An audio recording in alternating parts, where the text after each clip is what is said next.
Salut mes élèves, j'espère que vous allez très bien. Aujourd'hui, on a la séance de lire et comprendre seul. Allez-y, on commence. Qu'est-ce qu'un raciste?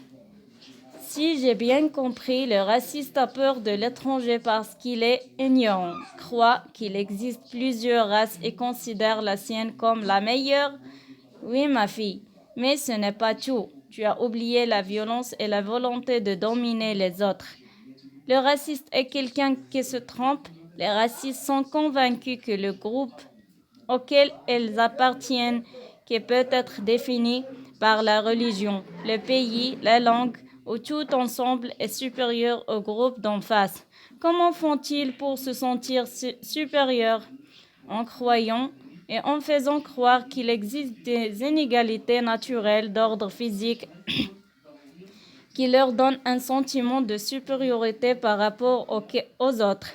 Ainsi, certains se réfèrent à la religion pour justifier leur comportement ou leurs sentiments. Il faut dire que chaque religion croit être la meilleure pour tous et a tendance à proclamer que ceux qui ne la suivent pas font fausse route.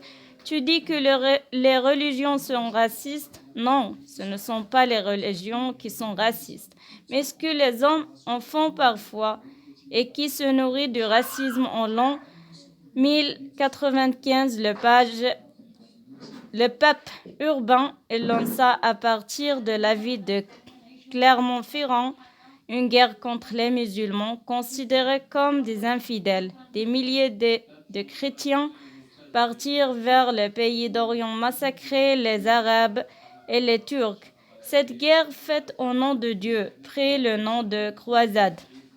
La croix, symbole de chrétienté contre les croissants, symbole des musulmans. Entre le XIe et le XVe siècle, les chrétiens d'Espagne ont expulsé les musulmans, puis les juifs en invoquant des raisons religieuses. Ainsi, certains prennent appui sur les livres sacrés pour justifier leur tendance à se dire supérieurs aux autres. Les guerres de religion sont fréquentes. Mais tu m'as dit un jour que le Coran était contre le racisme.